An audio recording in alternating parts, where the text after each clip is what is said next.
Nós estamos comemorando o aniversário da Juventude Ninarueira. Há 52 anos, no dia 28 de janeiro, nós criávamos em nossa casa a União das Juventudes Espíritas Ninarueira. Ninarueira foi uma batalhadora espírita muito jovem, da cidade de Campos, no Rio de Janeiro, uma líder estudantil que conseguiu sensibilizar a opinião pública durante o período de Getúlio Vargas, no período do Estado Novo, pela sua fidelidade à doutrina, aos ideais democráticos e, sobretudo, pela sua inteligência ímpar. Desencarnou muito jovem, deixando um legado espiritual que até hoje marca a memória dos nossos irmãos de Campos do Goitacazes. Sendo, portanto, uma efeméride de jovens, nós vamos pedir a Edilton, um dos responsáveis pela nossa juventude, para que apresente algo comemorativo destes 52 anos. Edilton participou da fundação da juventude.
É comovedor o registro de que muitos daqueles jovens da primeira hora já são avós.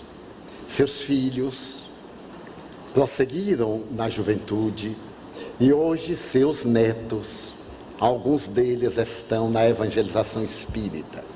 Muitos são médicos, advogados, donas de casa, cidadãos, que introjetaram a doutrina espírita e que a vivem. Portanto, mais de 1000 jovens, desde aquele janeiro de 1951, passaram pela nossa casa. E um número bem expressivo deles é hoje parte dos nossos colaboradores adultos nos diferentes setores de nossa casa, seja na parte educacional, assistencial ou doutrinária. Portanto, nós temos que nos preocupar com as gerações novas, trabalhando para a elaboração dos continuadores. Como dissemos, temos o grande agrado de receber, entre muitos, a nossa irmã Edith.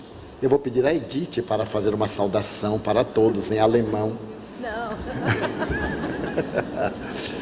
Trazendo um abraço dos nossos amigos de Winterthur, também de Zurique e das diversas cidades por onde nós deambulamos anualmente, levando a doutrina espírita.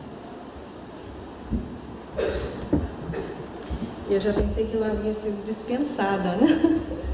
Bom, eu não quero tomar muito tempo, porque por causa da palestra do Divaldo, que é para nós todos muito importante, mas eu quero saudar a todos que estão aqui e efetivamente trazer um grande abraço dos nossos irmãos e irmãs que vivem na Suíça, que trabalham nos nossos centros, distribuídos na Suíça francesa, Suíça alemã, Suíça italiana. Tem alguns também, não tem centro, mas tem pessoas interessadas. Então é isso, porque quando eu digo, quando eu digo assim, eu vou para a Mansão do Caminho, vou visitar o Divaldo, eu também quero ir. Então aqui estou trazendo o abraço de todos e o desejo também de muita paz para todos, porque também nós na Suíça estamos lutando, quer dizer, lutando talvez não seja a palavra certa, mas empenhamos-nos pela paz no mundo e pela nossa paz, a nossa própria, porque quando encontrarmos a nossa paz, vamos poder ajudar muito mais. E agora em alemão, para vocês saberem que como eu já aprendi muito do Divaldo, vou dizer algumas palavras em alemão. Vielen Dank für Ihre Aufmerksamkeit und bis zum nächsten Mal. Boa noite.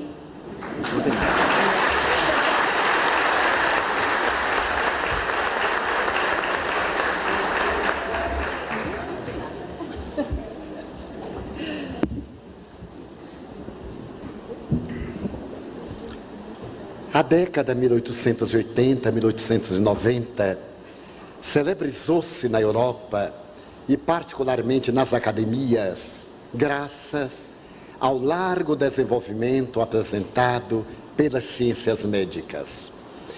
Ao lado da libertação da ignorância medieval, da ruptura com os grilhões totalitários das doutrinas ortodoxas, a ciência conseguiu emancipar-se das informações descabidas, dos dogmas e dos preconceitos.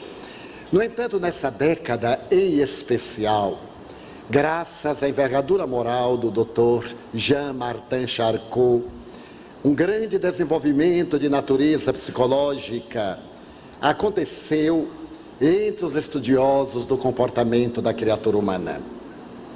Na Universidade de La Salpêtrière, particularmente no Hospital de la Bicêtre, em Paris, esse notável anátomo-fisiologista perguntava-se qual a razão por que existem enfermidades orgânicas sem lesões correspondentes no organismo. Ele desejava entender de início a problemática da histeria. Como era conhecido e permanece, esse distúrbio de natureza uterina atacaria por acaso os homens que não possuem o órgão? Posteriormente, Sigmund Freud teria oportunidade de asseverar que havia encontrado muitos homens que apresentavam transtornos histéricos. Qual seria a razão, portanto, das paresias, das paralisias, da perda de identidade, das personalidades parasitárias e múltiplas, que se podiam anotar nas experiências de fisiologia e nas observações psiquiátricas? O Dr. Jean-Martin Charcot resolveu então pela hipnose e através das experiências hipnológicas tornou célebres as reuniões de terça-feira em La Bicêtre, atraindo o interesse de médicos europeus e americanos.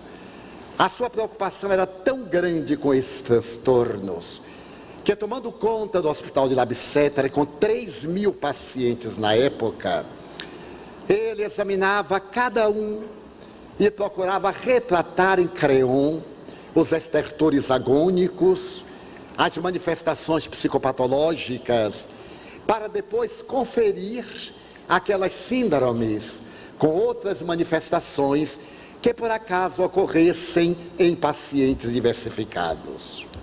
Graças a esse empenho, ele atraiu Sigmund Freud, por volta de 1885, para suas notáveis experiências. O eminente pai da então desenhada psicanálise, de tal forma se fascinou por Charcot, que deu a um filho o seu nome, Jean Martin. Nada obstante, depois de observar as experiências hipnológicas, Freud percebeu que não era exatamente isto que ele andava procurando. Ele deu-se conta do poder do subconsciente, como era então conhecido o inconsciente à época, daquele depósito de memórias. Mas ele também percebeu que ao abrir-se esse subconsciente para revelar os conflitos, as angústias, aquilo que havia sido introjetado de uma maneira violenta, porque a pessoa se negava a receber a realidade, os pacientes ficavam muito condicionados pelo hipnotizador. A mais célebre hipnotizada era uma histérica da Normandia de nome Alcina. E Alcina era tão sensível ao Dr. Charcot que muitas vezes caía em transe antes de ele adentrar-se por la Bicêtre. E quando se fazia uma análise da hora que ele entrou em transe ao instante que ele se acercava, percebia-se que ele irradiava alguma força ódica a mais de 500 metros, distância que se encontrava quando ela começou o seu estado convulsivo. Freud percebeu também que ele desejava libertar o subconsciente das pessoas, de uma maneira natural, sem traumas, sem ocasionar dependências hoje muito comuns entre os psicoterapeutas e os seus pacientes. E graças a isso rebelou-se e retornou a Viena. Mas com a ausência de Freud, um grande fisiologista francês, o Dr. Alfred Binet começou a observar os trabalhos notáveis de Charcot e a colaborar do ponto de vista psicológico. Ele andava interessado em medir a capacidade intelectiva das criaturas humanas. Como seria possível avaliar algo tão subjetivo como a inteligência? Naquela época, a psicologia era um departamento da psiquiatria. Ainda não se havia liberado de forma que constituísse uma ciência, com seus paradigmas, com seus parâmetros e com a sua metodologia e estatística para análise da criatura humana. O Dr. Alfred Binet observou as experiências das histéricas e mais tarde, unindo-se a outro fisiologista, Dr. Théodore Simon, ele percebeu que era possível sim medir os diferentes níveis de inteligência da criatura, desde a imbecilidade à genialidade. As pessoas podemos ter uma mesma aprendizagem, no entanto, teremos uma diferente capacitação de entendimento das lições. Alguns poderemos apresentar aptidões culturais, enquanto que outros artísticas. Outros poderão demonstrar a aptidão profissional, sem que houvesse uma incidência real da inteligência. E foi através de tabelas de testes que Binet e Simon criaram aquilo que seria mais tarde a coletânea de testes de inteligência, fazendo a sua primeira aplicação no ano de 1905. Os testes de inteligência de Binet e Simon iriam corresponder mais tarde a uma medida da capacidade racional, portanto intelectiva, da criatura humana. Aqueles testes psicológicos com uma grande variedade de questões permitia que mesmo pessoas que não eram instruídas pudessem demonstrar o seu nível de inteligência pela maneira rápida das suas respostas, pela lógica do seu conteúdo e, sobretudo, pela capacidade de discernimento mental. Os testes de Binet e Simon passaram a ser adotados na área da pedagogia para a seleção de candidatos aos vários cursos e grades escolares. No começo da Primeira Guerra Mundial, os Estados Unidos adotaram os testes de inteligência e foram aplicados em mais de 3 milhões de recrutas que foram mandados para a Europa, estabelecendo-se critério dos mais hábeis, dos mais inteligentes, daqueles mais bem equipados de recursos, para poder sobreviver no cataclisma da guerra. E a partir de então, os testes de inteligência que elaboraram o célebre quociente intelectual, o coeficiente intelectual, passaram a comandar os destinos da criatura humana na Terra. Grandes universidades como Harvard, Cambridge, Oxford, Stanford e outras tantas selecionavam seus alunos através do QI. graças ao currículo escolar, fazia que somente aqueles mais bem dotados pudessem preencher as vagas, preparando-os, por consequência, para uma vida feliz, para o êxito, para o grande triunfo como executivos, como cidadãos, como milionários. Por quase 90 anos, todos ou quase todos fomos submetidos a esses testes de inteligência e passamos a ser medidos na idiotia, em anormalidade ou na genialidade, graças a um QI de mais de 150 pontos. No entanto, a partir dos anos 90, um neuropsicólogo observou que o cérebro, ao apresentar os altos QIs, não estava totalmente decodificado. Era necessário que se realizassem incursões mais profundas nas diferentes áreas cerebrais, particularmente no hipocampo e na amígdala. Sabia-se agora, graças aos estudos básicos, que os lobos pré-frontais eram os responsáveis pela emotividade, pelo humor. Determinadas cirurgias aplicadas para pacientes em transtornos mentais conseguiram ceifar-lhes a afetividade. Conseguiram essas cirurgias, graças ao Dr. Egas Muniz, o notável cirurgião e psiquiatra português, minimizar situações dolorosas da esquizofrenia agressiva. Mas aqueles pacientes que haviam feito a lobotomia entravam em estados de apatia, de perda da personalidade, ficavam amorfos.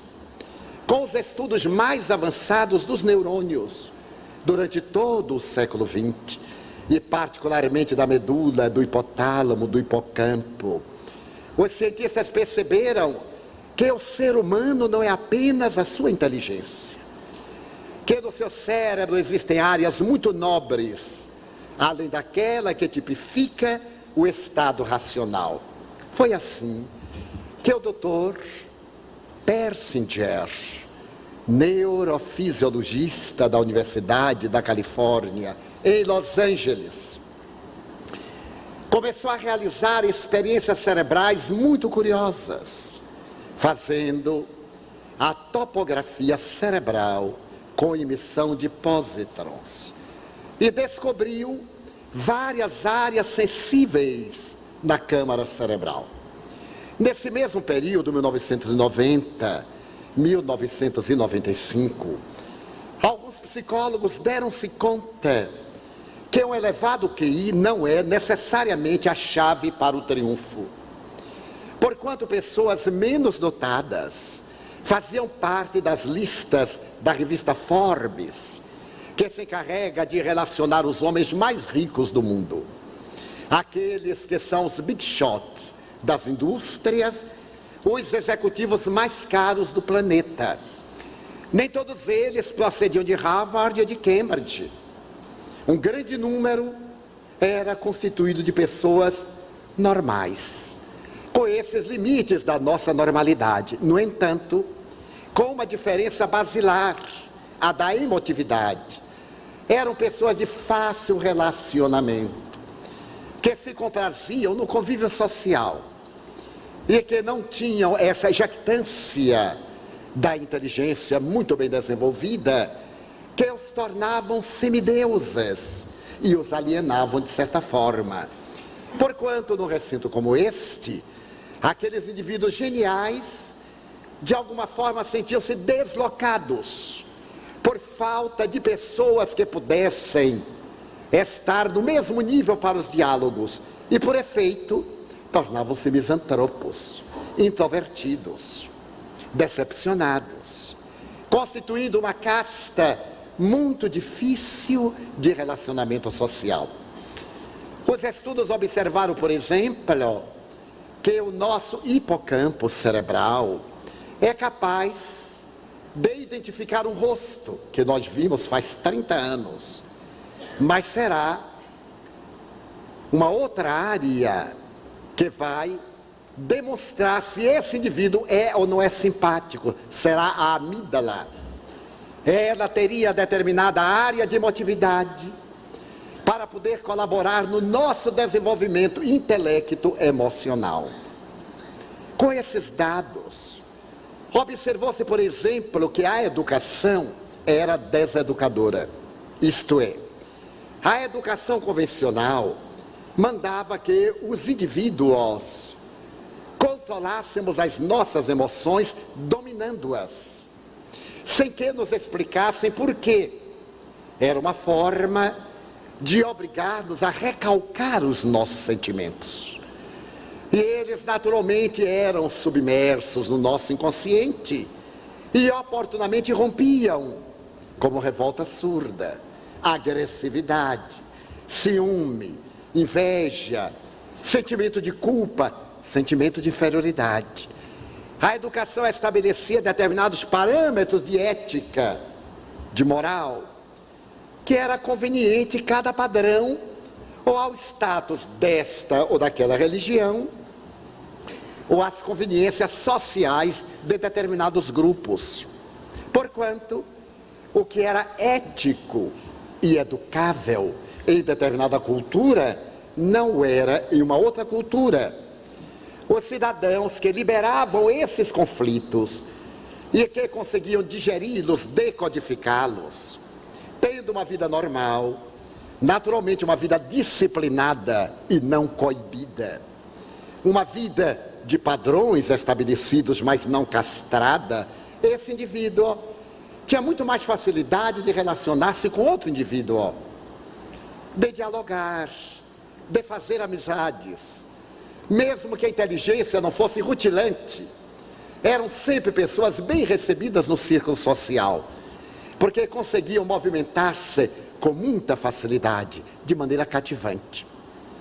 Foi através dessas observações que no ano de 1995, o doutor, o psicólogo interessado na descoberta desse sentimento, publicou uma obra muito curiosa, a que deu o nome de Inteligência Emocional.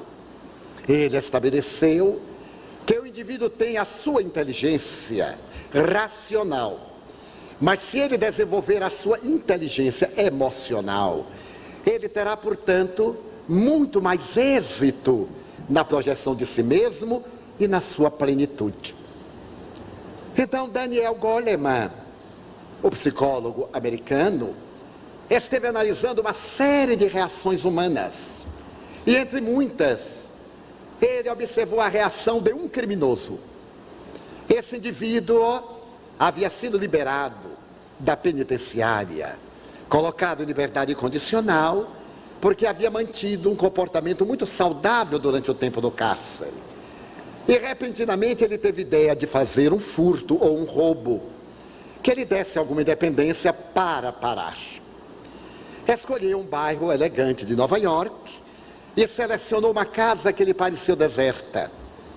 Adentrou-se na casa sorrateiramente ao cair da tarde e, quando estava dilapidando o seu patrimônio, foi surpreendido por uma jovem de 24 anos. Era uma jovem executiva de um grande jornal de New York. Quando ele a viu, teve um choque. E claro que ele a intimidou com um revólver, amarrou-a e começou a procurar as suas joias e o seu dinheiro.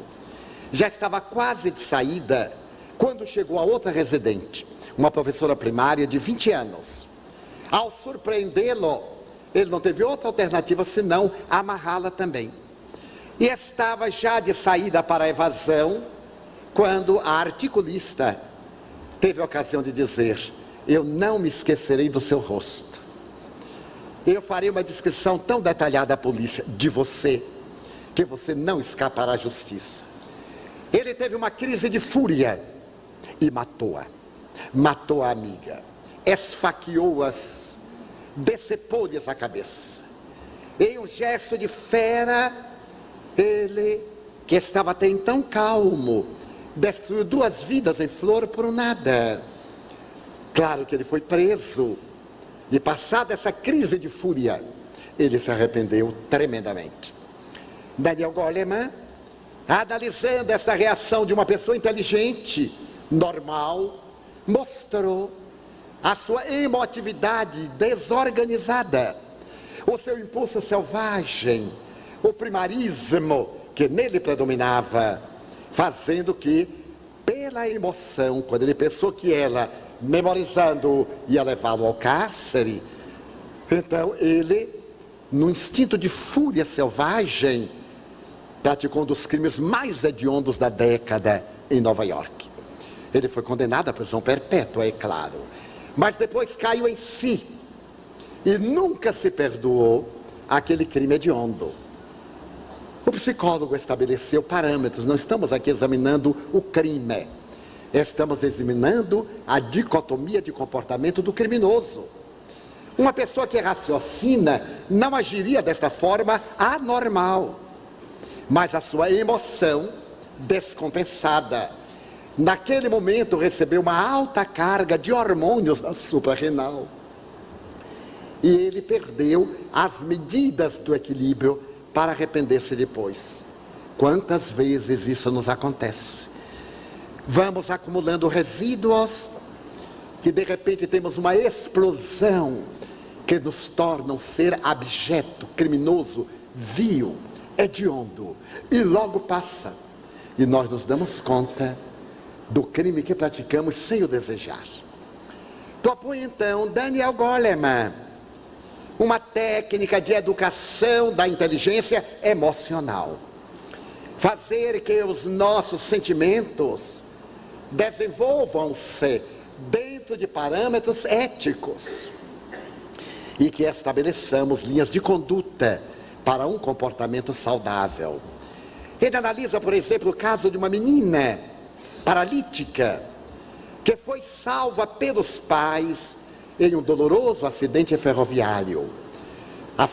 O trem passava por uma ponte no estado de Arkansas, quando a ponte ruiu e a locomotiva tombou com todos os carros.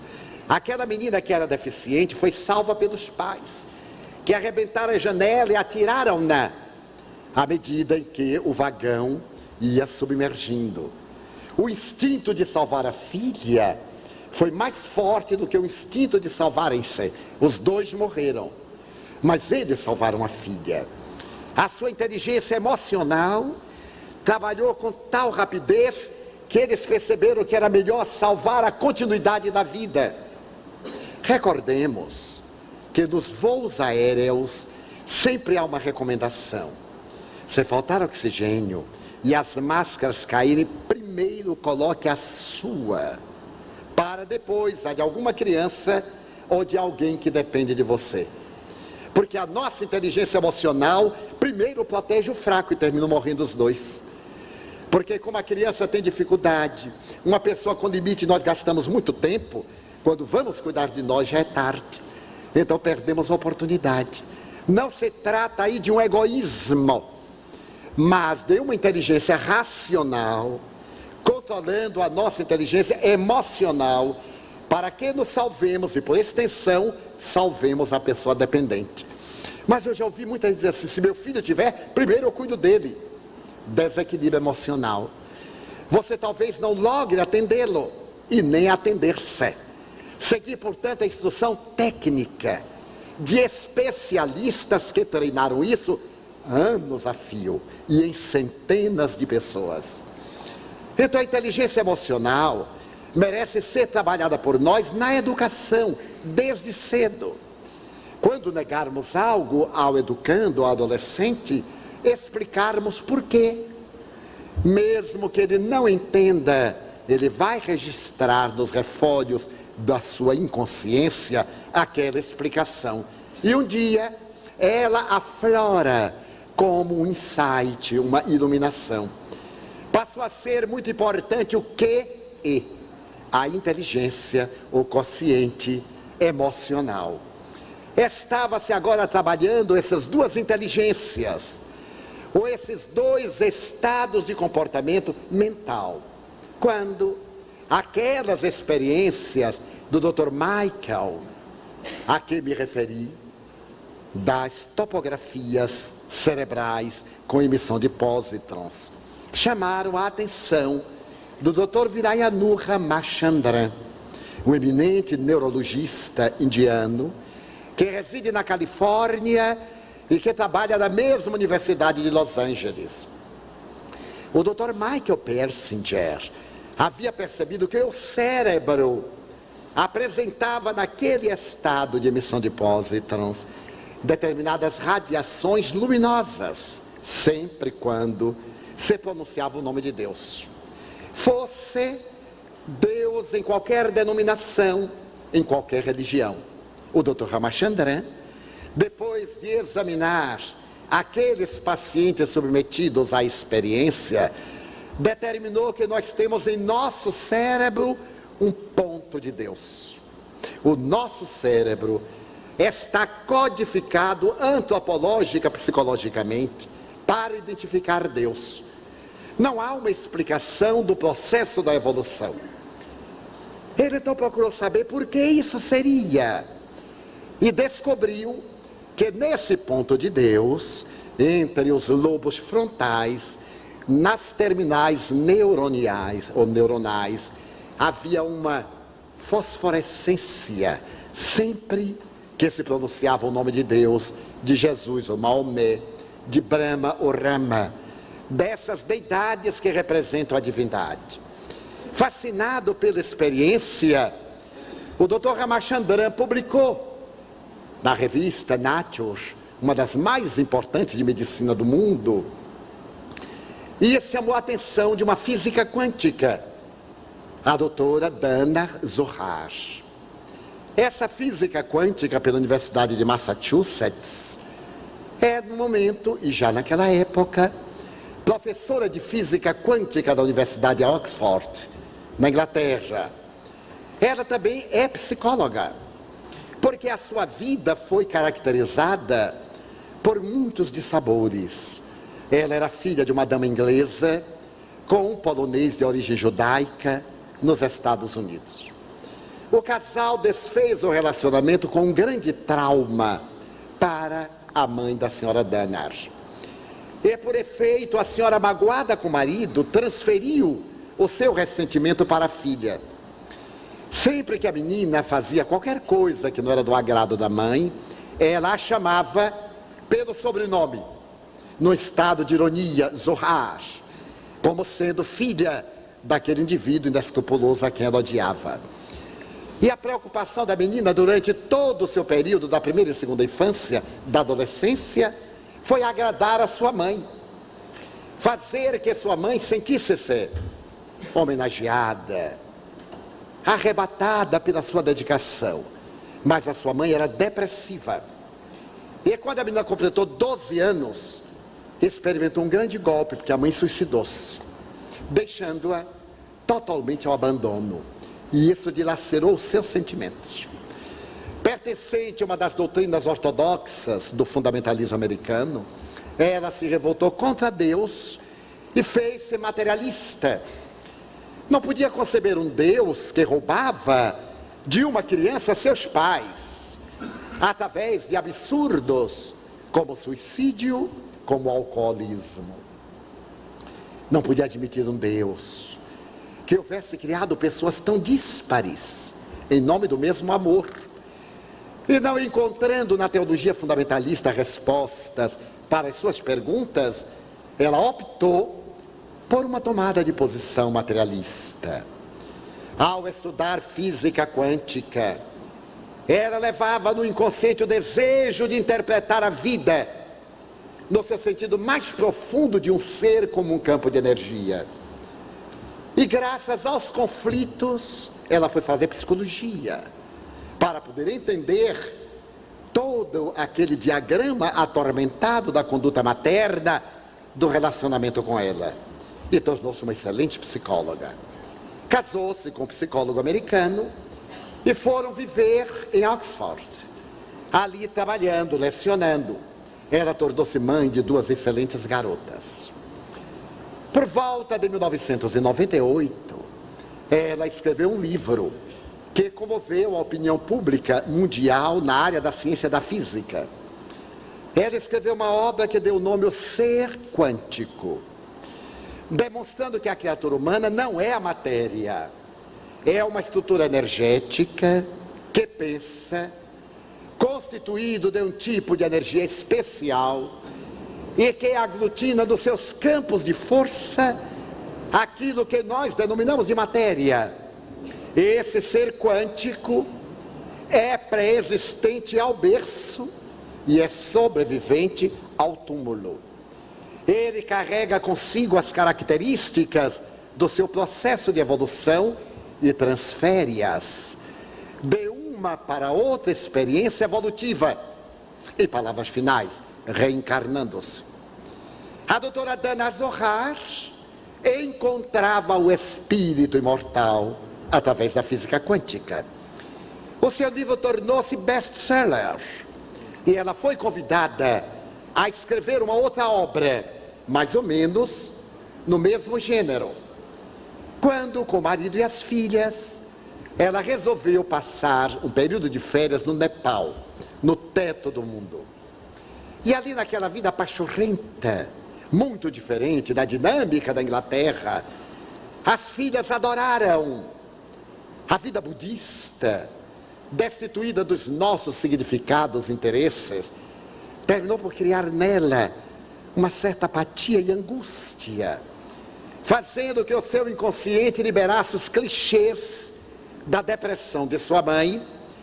Aí estavam algumas marcas da hereditariedade e dos conflitos de relacionamento com o seu pai. Quando a família voltou a Oxford, ela começou a ter episódios de insônia, muitas dificuldades de dormir. Levantava-se à noite e, ao invés de buscar o repouso insistentemente, ia ouvir música clássica. Nesse ínterim, para poder preencher as horas e diminuir o tormento, ela começou a usar o uísque e terminou convertendo-se em alcoólica e depressiva. Os editores pediram-lhe pressa na obra que ainda não havia começado.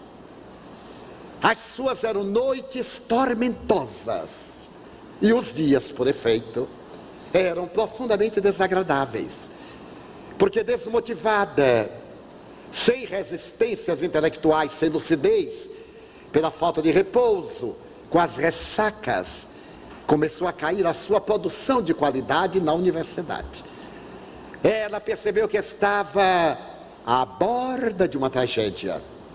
Resolveu consultar um colega, um psicoterapeuta, submeteu-se à terapia que ele recomendou e recuperou-se. Recuperou-se e tomou conhecimento daquele ponto de luz detectado pelo Dr. Persinger e denominado ponto de Deus pelo Dr. Vilayanu. Ela foi estudar essa área cerebral e constatou que nós teríamos aí um outro tipo de inteligência. A criatura humana não é dotada apenas da inteligência racional. Já o Dr. McDougall havia estabelecido 6 tipos de inteligências. Ela preferiu aceitar a tradicional inteligência, o QI, o QE, o quociente emocional, mas ela percebeu que nesta área do cérebro, o ser era espiritual. Era uma realidade transcendente, porque neste fulcro estavam as percepções. Se na amígdala estavam as emoções, nesta área entre as expressões frontais estava o ser espiritual. Depois de uma análise profunda, ela propôs um terceiro que denominou de QS, quociente espiritual. A sigla tem um S para evitar a repetição de um QE pela segunda vez, utilizando-se da palavra inglesa spiritual, para dizer que nós temos um QI, um QE e um QS, que nós somos espíritos, e E deveremos desenvolver também a nossa espiritualidade. É comovedor constatar que Carl Gustav Jung houvera estabelecido na sua psicanálise analítica que nada melhor para a criatura do que a adoção de uma religião. Apesar das suas construções arquetípicas, Jung estabelecia que a pessoa que tem religião, que adota, que crê, tem uma vida mais feliz do que aquele que não adota uma religião, que não crê. Tem mais segurança psicológica. Seja isso uma bengala, seja isso um estímulo. Quando o paciente tem uma religião, ele reage melhor ao tratamento. Quando ele tem uma crença de natureza espiritual, ele trabalha-se de uma forma que reage melhor diante das injunções mais dolorosas. E é que se liberta de traumas e de conflitos com mais facilidade do que aquele que não tem nenhuma vinculação religiosa. A doutora Dana Zohar estabelecia agora a necessidade de uma inteligência espiritual que nós deveríamos desenvolver através das ações nobilitantes. Graças à nossa inteligência racional, seríamos pessoas afáveis, inteligência emocional. Mas seríamos também pessoas generosas, inteligência espiritual. O amor cobre a multidão de pecados, mas se dará àquele que mais der. As propostas de Jesus, como de Maomé ou de Krishna, encontravam ressonância nesse quociente espiritual. Graças a isso, nós hoje podemos trabalhar as nossas três inteligências. Aquela racional, a lógica, nem sempre real, muito metafísica, mas a emocional, muito sentimental, que nós deveremos conduzir para não cairmos no extremo do pieguismo, ou não derivarmos para a indiferença esquizofrênica. Termos emoções sob controle e considerarmos que constituímos-nos um grupo. A harmonia do grupo vai depender de cada indivíduo, como o equilíbrio do corpo vai depender de cada célula e do seu órgão. A proposta da inteligência espiritual leva-nos a uma visão mais grandiosa da criatura humana, porque nos induz a respeitar o Deus que está dentro da outra pessoa. Se nós recordarmos de determinadas práticas indianas, vamos verificar que é muito comum entre os indianos uma saudação em sânscrito que tem o seguinte significado: o Deus que está em mim saúda o Deus que está em você. Ao invés de o indiano dobrar-se e dizer bom dia, ele diz a palavra mística, que é uma saudação do eu profundo que está em nós, que somos nós, daquele indivíduo que está lá dentro. E o outro responde da mesma forma: namastê, namastê. Mas não responde como nós quando saudamos bom dia, e outro vai, bom dia. Não, namastê é uma homenagem ao Deus interno. Não diz a Bíblia, vós não sois deuses? E o outro corresponde, namastê. Agora a ciência veio provar, através de uma pessoa ex-materialista, que esse ser divino, que vive subjetivamente em nós, produz um efeito objetivo, uma radiação luminosa em nosso cérebro, toda vez que ele vai evocado. Porém, o mais fascinante de tudo isso é que a descoberta da doutora Dana Zohar vem confirmar tradições da revelação ancestral. Fritjof Capra, o físico dos anos 70, que desbaratou a vacuidade preconceituosa dos materialistas quando publicou seu livro Tao da Física. E mais tarde, uma outra obra muito significativa dentro do mesmo campo. Ele estabelece que aquilo que a ciência e a tecnologia demoraram 6.500 anos para encontrar, os místicos orientais encontraram na meditação. No seu ponto básico, ele diz que a viagem para o interior, no ponto de mutação, permitiu que o indivíduo desse saltos quânticos e encontrasse Deus interno e a vida estuante. A ciência necessitou de equipamentos complexos, de tecnologia sofisticada, para confirmar o que já era sabido. São proféticas essas palavras de Fritjof Capra, da década de 70, porquanto a tradição esotérica da Índia, o budismo, o rosacrucianismo, a teosofia, o antroposofismo de Steiner e outras doutrinas como o espiritismo, já diziam que o espírito está imantado ao corpo, célula a célula. André Luiz Espírito, através da mediunidade incomparável de Chico Xavier, revela que o perispírito distende-se pela corrente sanguínea através das hemácias, encarregando-se de modelar a forma. Então já era sabido que essa fixação do espírito na matéria dá-se graças a 7 fulcros de energia que estão caracterizados no corpo.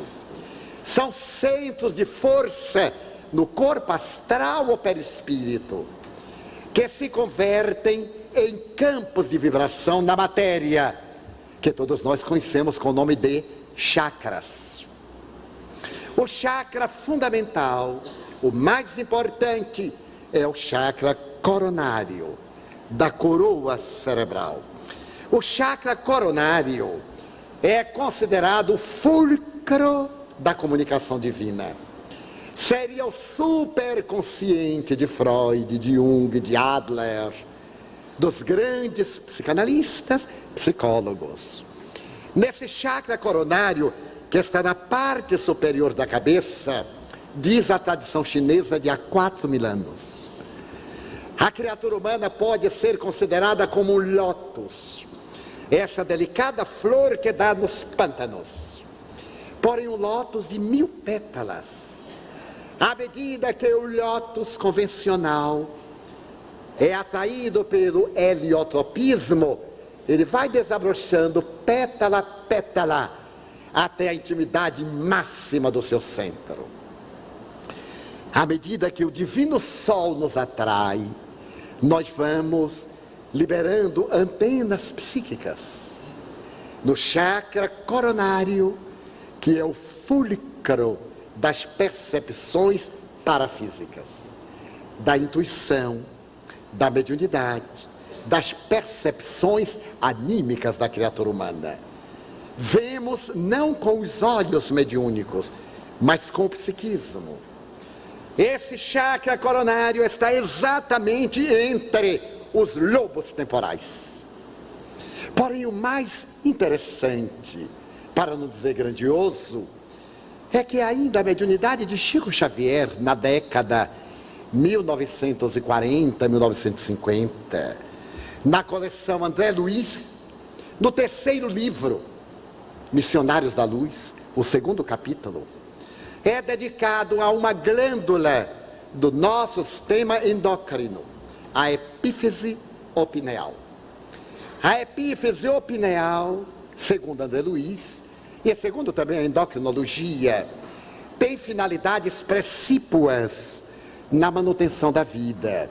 Nós somos as glândulas endócrinas, os neurônios, com as suas microdosagens de hormônios. E essa glândula pineal é a veladora da sexualidade.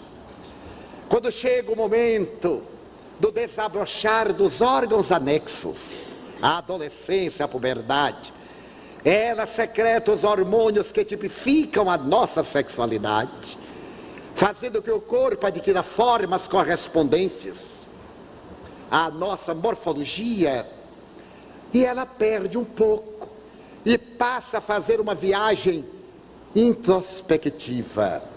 Os estudiosos dizem que ela começa a cristalizar-se.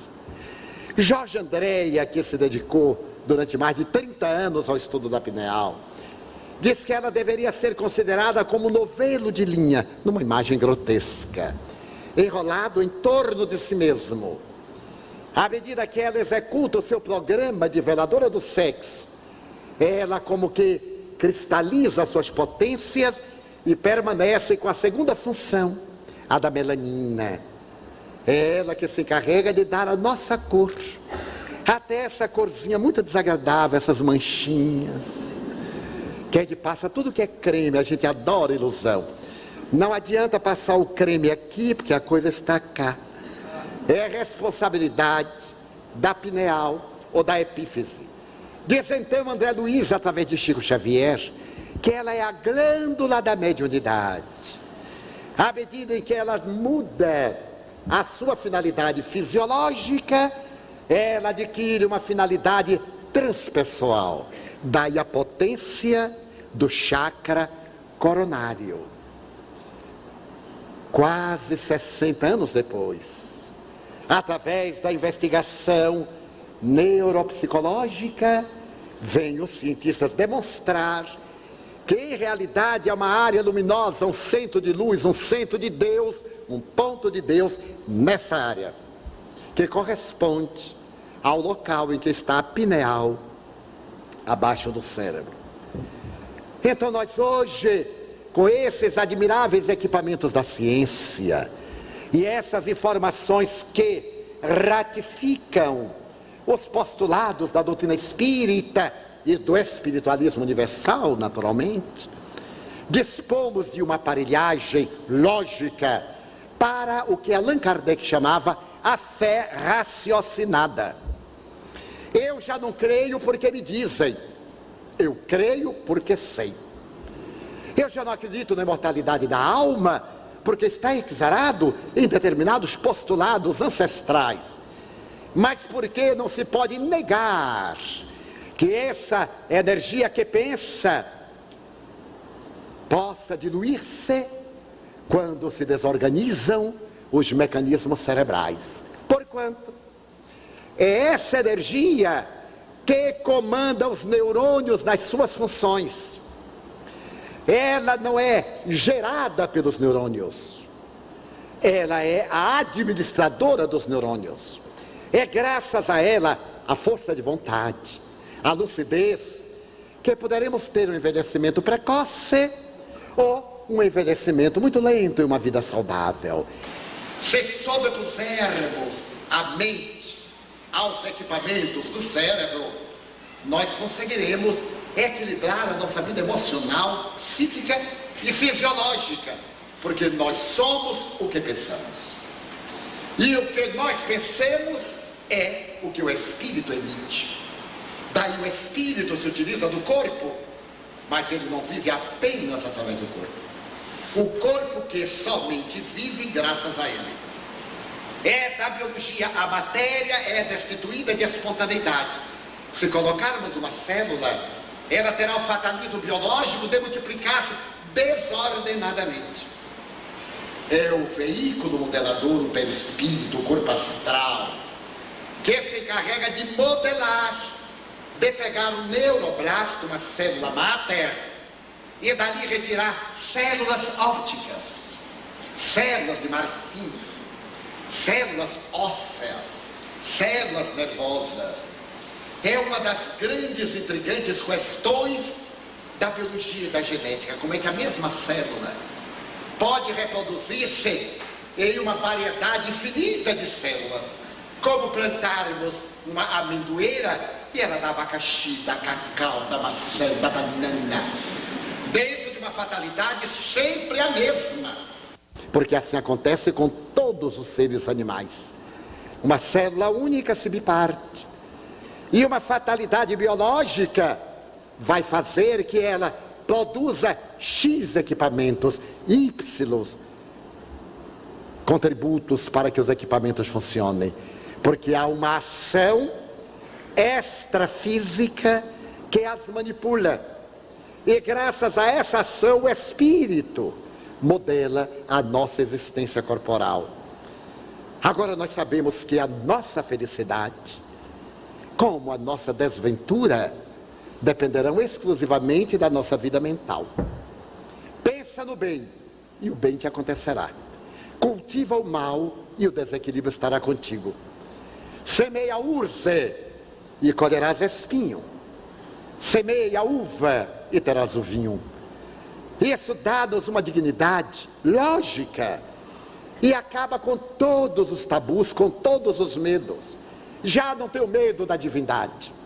Deus não me vai castigar de maneira nenhuma. São colocações infantis da nossa mitologia ancestral de natureza religiosa. Deus nos ama, criou-nos em um ato de amor e deseja que alcancemos a plenitude. Para isso nos libera livre-arbítrio, mas estabelece metas, determina programas, como é natural. Senão ficaríamos no caos, na anarquia. Há uma fatalidade, determinismo, mas há a livre opção de como chegar lá.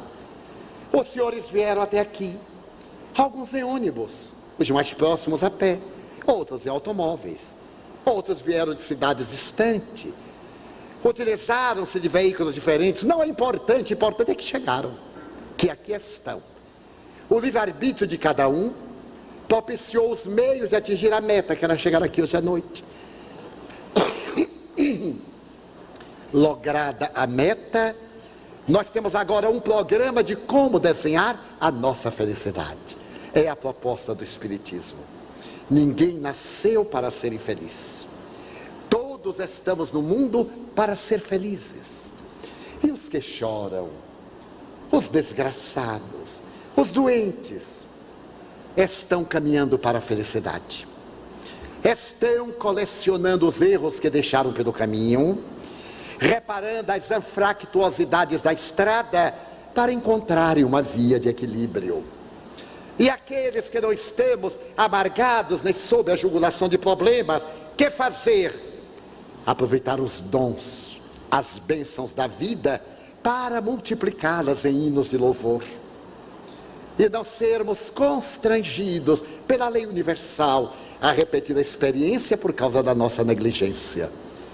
Daí o Espiritismo é a doutrina que ilumina a nossa razão, é a doutrina que ilumina o nosso QI, é a doutrina que disciplina o nosso QE, e é a doutrina que felicita o nosso QS, ensejando-nos o encontro com a felicidade. Será possível ser feliz agora, aqui, hoje? Sim, basta mudar de atitude mental. A felicidade não está em Roma junto ao Papa, nunca esteve em Uberaba junto a Chico Xavier, nem em Jerusalém ou em Meca, nas heranças de Maomé. A felicidade está dentro de cada um de nós. De acordo com as lentes que colocarmos em nossa vista, teremos a claridade do sol, embora seus raios sejam amarelo-dourados. Mas se usarmos óculos verdes, eles transmudam. Não, nós que modificamos o coar da luz. Daí, se mudarmos de pensamento para o sol de quinta grandeza, que é este, e formos adiante a Jesus, o sol de primeira grandeza, nós encontraremos a felicidade que nos está reservada. Como fazer? Amando. Auto-amando-nos, respeitando-nos, trabalhando em favor da nossa harmonia, não fazendo nada que nos envergonhe perante o si, agindo de maneira correta em relação aos outros, desejando aos outros o que gostaria de receber, e espalhando este sol em relação ao próximo, para poder vincular-se com Deus. Toda a proposta do Espiritismo está fundada nesta busca do ser interior, que é o espírito imortal. Agora, iluminados pelo conhecimento racional, pelo equilíbrio da emoção, pela certeza de que somos espíritos, vamos dizer: meu Deus, gostaríamos de dizer-te que o meu sonho era ser uma Via Láctea de estrelas, para que as noites da terra fossem sempre mais belas. Mas na minha pequenez, eu te digo desta vez, na impossibilidade de ser um sendal de ástaros, permite-me ser um pirilampo na noite escura, iluminando as sombras de quem anda na amargura.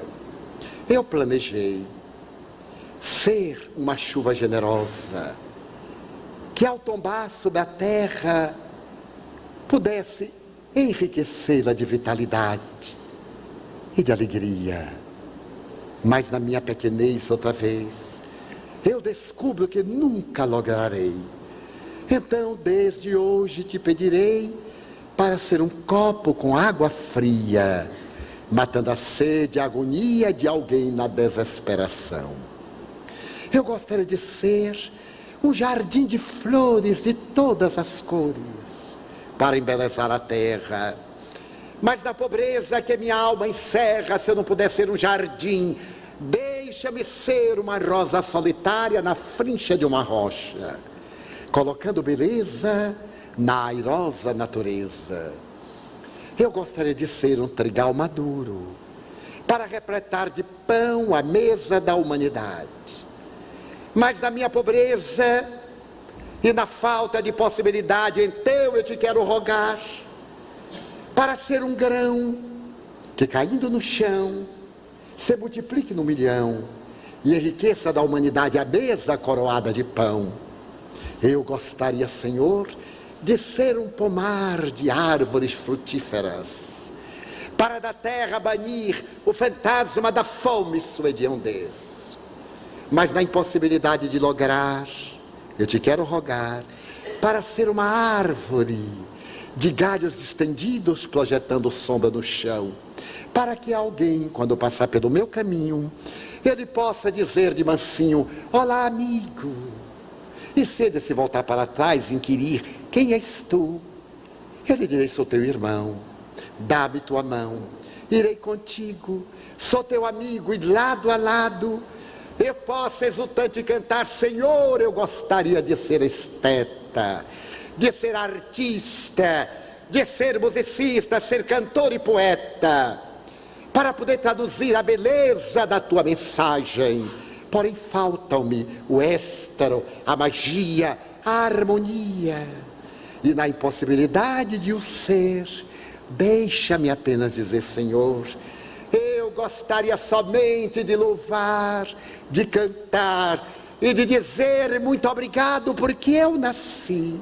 Muito obrigado porque eu creio em ti, pelo teu amor. Muito obrigado, Senhor. Está encerrada a nossa reunião.